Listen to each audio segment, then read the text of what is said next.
Cześć, zapraszam Was na szybkie omówienie tematów i sposobu pracy w nadchodzącym semestrze. Erasmus students, please turn on English subtitles by clicking on CC icon below. Zajęcia, jak zawsze, mamy w sali numer 32. Spotykamy się w poniedziałki, wtorki, punktualnie o 9. Bardzo Was proszę, nie przychodźcie na ostatnią chwilę. Wpadnijcie na 9, poczytajcie komiksy, zagrajcie w grę, w międzyczasie porozmawiajcie ze mną. Gdy przychodzicie przed 13, to bardzo nam rozbija dodatkowe atrakcje zaplanowane na część po rozmowach.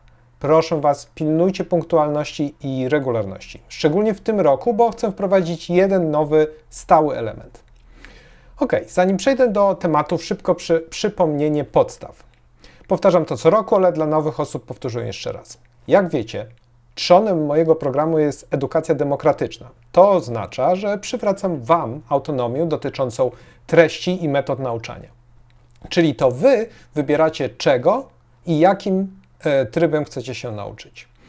W praktyce wygląda to tak. Za chwilę usłyszycie serię zagadnień. Część będzie dotyczyła komiksów, część gier. To Wy wybieracie, czym się zajmujecie i w jakim zakresie.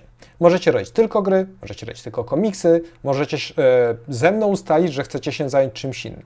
Prosiłbym tylko, abyście do połowy października wybrali to, czym będziecie się zajmować.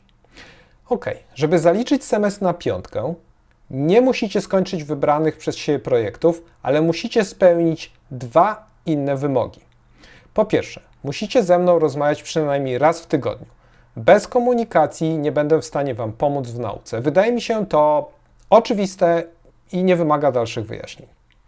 Po drugie, co 2 tygodnie, dokładnie w drugi i ostatni poniedziałek miesiąca, musicie oddać tekst literacki na maksymalnie 1500 znaków.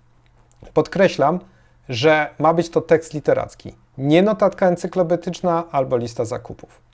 Tekst może dotyczyć czegokolwiek. Może być fikcją, może być reportażem. Jeżeli się zablokujecie, to proszę napiszcie o czymś, co przydarzyło Wam się w ostatnich 2 tygodniach.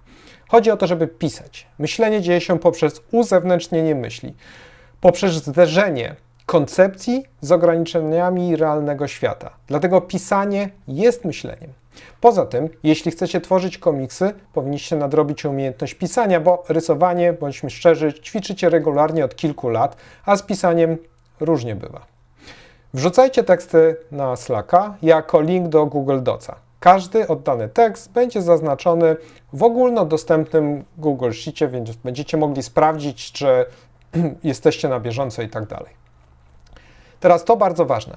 Z góry uprzedzam, że będę rygorystycznie przestrzegał tych wymogów. Wydaje mi się, że próg zaliczenia jest tak niski, że brak jego spełnienia praktycznie oznacza zrezygnowanie z pracowni. Zakładam, że zapisujecie się do mnie, aby się czegoś nauczyć. Oczywiście rozumiem, że mogą pojawić się sytuacje od Was niezależne. Jestem otwarty, żeby o nich rozmawiać, ale chyba sami przyznacie, że jeśli nie macie co tydzień kilka minut na rozmowę o Waszej specjalizacji, to może coś trzeba zmienić. Może specjalizację, może tryb studiów, może coś innego. Może nie pasuje Wam moja osobowość, może temat nie jest Wam bliski, może wolicie się skupić na czymś innym. To są wszystko zrozumiałe dla mnie powody i ja nie biorę Waszych decyzji personalnie. Po prostu mi o nich powiedzcie. Ok, co się stanie, jeżeli ktoś nie spełni warunku zaliczenia? W takiej sytuacji wystawiam w Akademisie 2. Potem macie szansę na ponownie zaliczenie w sesji poprawkowej. Mimo że na zaliczenie semestru żaden projekt nie jest wymagany, to jednak w sesji poprawkowej potrzebujemy czegoś konkretnego. Dlatego na zaliczenie poprawki trzeba oddać gotowy, 16-stronicowy komiks. Tutaj nie ma miejsca na dyskusję. Po prostu taki jest wymóg. Jeśli poprawka zdarzy Wam się 2 razy, będę Was prosił o zmianę specjalizacji. Skoro już ten niesympatyczny temat mamy omówiony, to skupmy się na fajnych rzeczach. Na zajęcia przychodzicie, żeby porozmawiać, zobaczyć co inni robią, pograć w gry, poczytać komiksy albo po prostu popracować na pufach.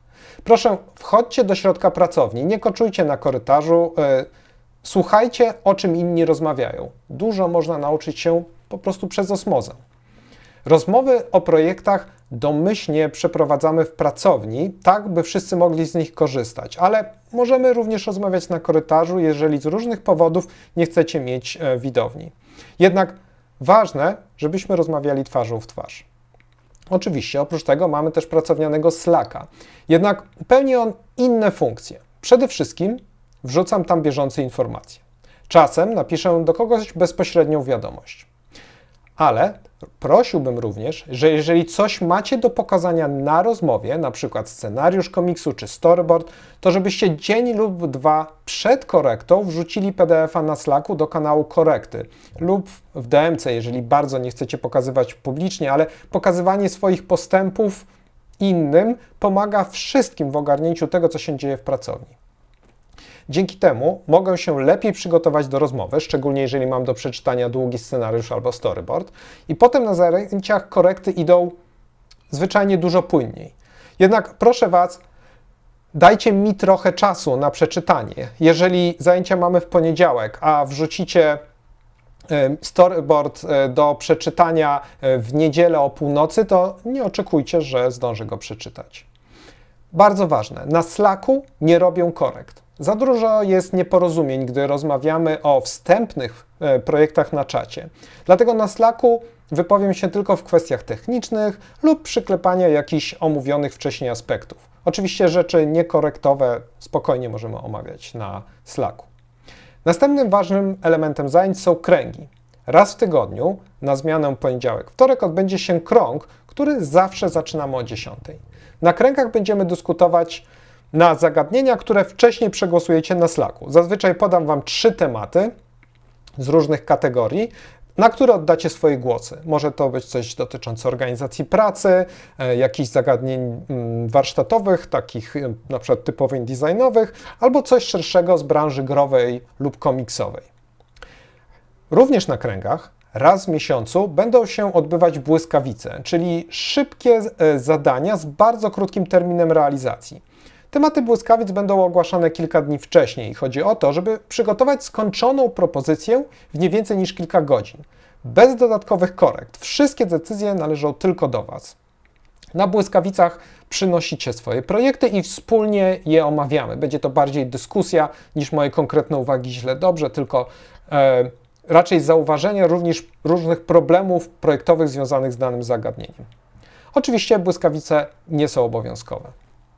Nowym, stałym elementem będą regularne sesje gier narracyjnych. Chcę Wam pokazać kilka niesamowicie kreatywnych systemów. Nie musicie nic wiedzieć na temat RPG-ów, klasycznych czy narracyjnych. Przed każdą kampanią wytłumaczę Wam wszystkie zasady.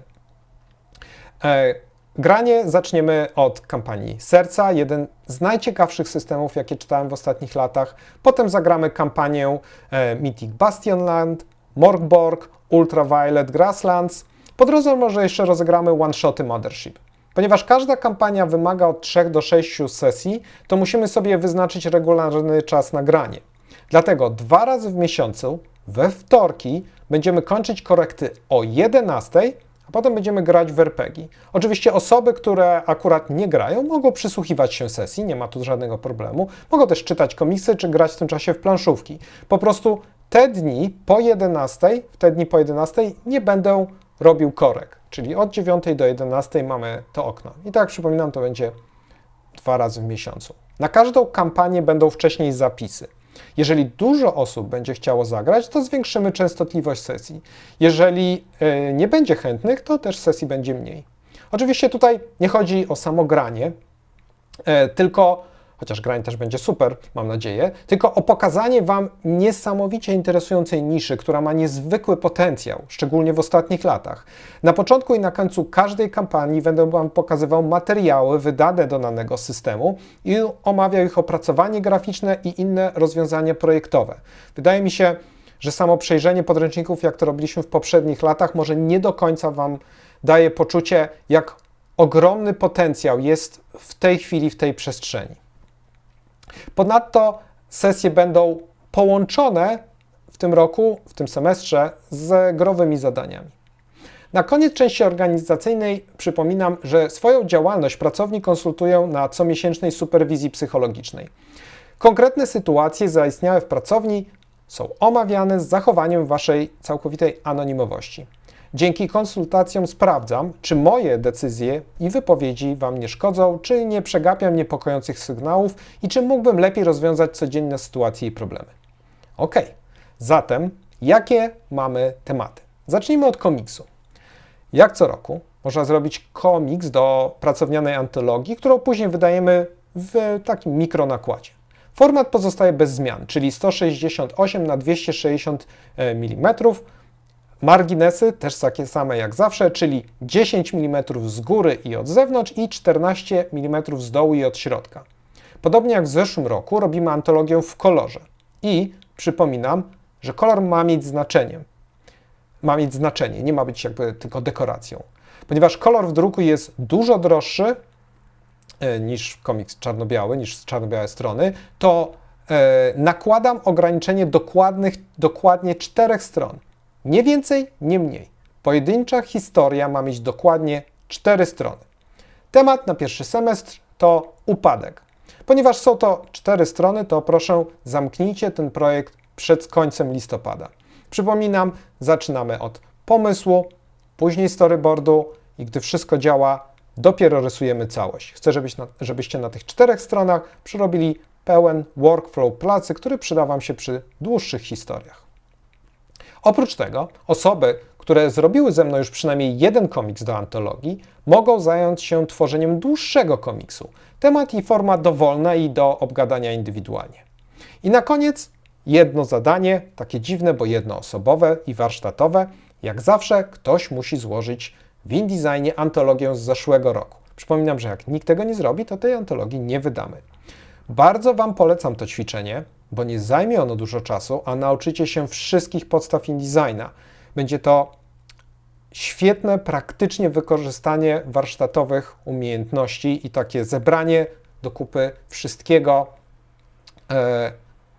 co powinniście właściwie o InDesignie wiedzieć w kontekście komiksu.